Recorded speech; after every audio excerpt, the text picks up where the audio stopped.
a woman walk the streets at night or what have you, many people feel that put aside the blockade and all the problems in terms of the Israeli ongoing stranglehold of Gaza and the Gaza war and all that, they also feel that they're dealing with a Hamas police state that's become also oppressive in and of itself. On the other hand, Fatah is still perceived as corrupt and out of touch. I sometimes have these debates with Palestinian Authority officials in terms of that flex your muscles a little bit more. One of the things that happens, one of the basic assumptions in peace negotiations is that everything has to be done to bring the Israelis to the table and not to rock the boat so much so that the Israelis will eventually feel comfortable enough to come to the table. Before the first of the families was expelled from Sheikh Jarrah, the El Kurd family, from Abbas's office, there was a letter to the diplomatic community, and for weeks and weeks, there was a constant stream of diplomatic visits to the house, to the family. The eviction that we thought was going to happen in the summer of 2008 eventually did happen a few months later in November when people kind of forgot things. But I said to some people, look how much power you've got if you decide to exercise it. And they said, well, you don't know how much pressure we're under not to rock the boat, not to do anything that will keep those skittish Israelis away. In my opinion, it's important. I think we've started to see that a little bit, that the Palestinian Authority also needs to say, we don't come to the table at any under any conditions either,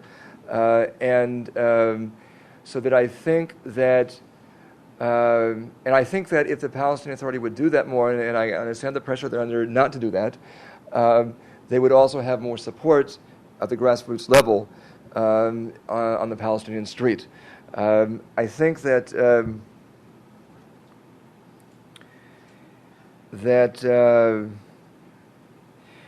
in terms of what the American administration can do,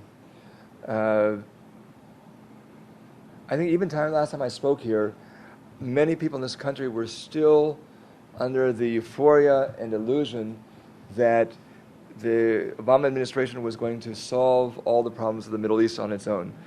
And after the Cairo speech, Palestinians were willing to elect Obama president of Palestine. I think, as often with these pendulums, I think things have gone to the other extreme now in terms of how down people are on the current administration. I said from the very beginning, the guy's not the Messiah, all right? He is a powerful figure, but in a complex bureaucracy. He can't do it on his own.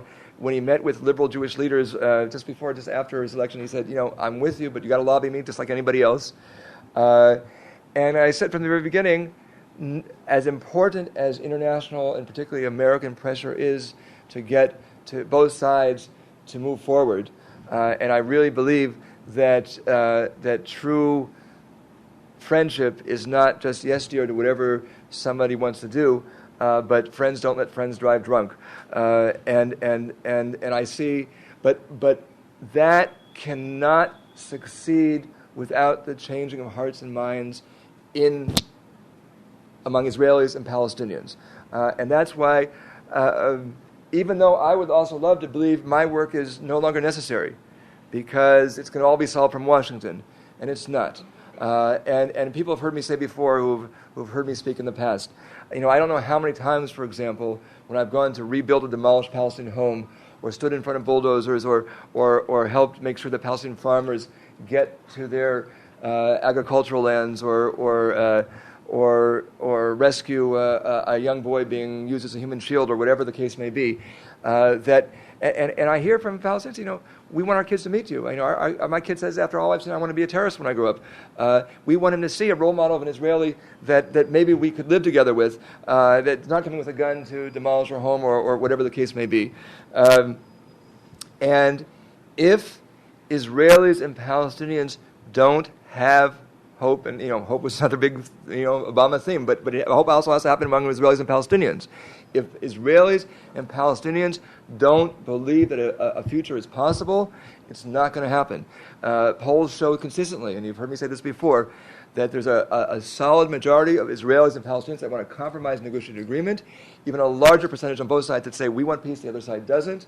Remember that a week before Sadat came to Jerusalem, the polls were overwhelmingly against the very agreement that after Sadat just turned everything on its head by coming and speaking to the Israeli people from Jerusalem, from the Knesset, they overwhelmingly accepted what they had rejected before.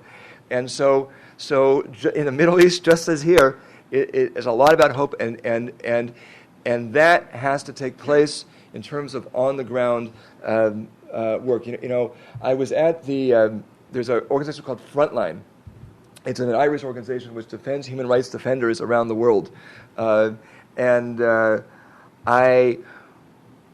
was at their conference 2 years or so ago, maybe 2.5 now, and it was almost embarrassing to be there. I'm sitting with people that have their legs blown off for defending human rights. We're watching videos of in places around the world where people are just shooting point blank into peaceful demonstrations and killing people. And just this year, I got a note from Frontline about one of the people that had been in this year's conference who had been murdered.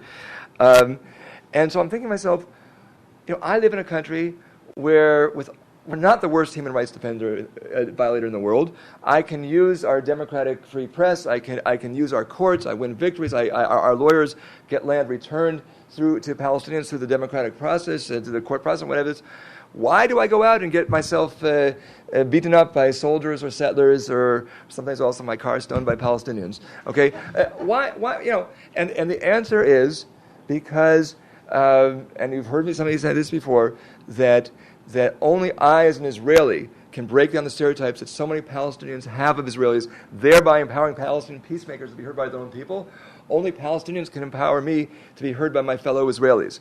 And so another component, everybody has a role to play, but alongside of the things that have to be done by the Israeli and Palestinian governments, and the things that have to be done by the international community, there are things that have to happen at the grassroots level to engender some hope among Israelis and Palestinians that it's worth taking risks for peace, it's worth risking moving forward because something could be a little bit different. Okay. I have some questions from people in the other room. Hello back there. Let me ask 3 questions on their behalf. Okay. You spoke about the need for more assertive Palestinian activity, and you mentioned that in a way you are empowered by the similar behavior and goals of Palestinians. Does this, what seems to be a growing movement of nonviolent, peaceful resistance by Palestinians, have a future? Is it likely to touch the hearts and minds of Israelis? Next question, and this is a simple one. How do you reconcile the idea of a Jewish state with a democratic state? Does it mean that you can have a Jewish state with equal rights for all of its citizens, with full equality, which is nevertheless culturally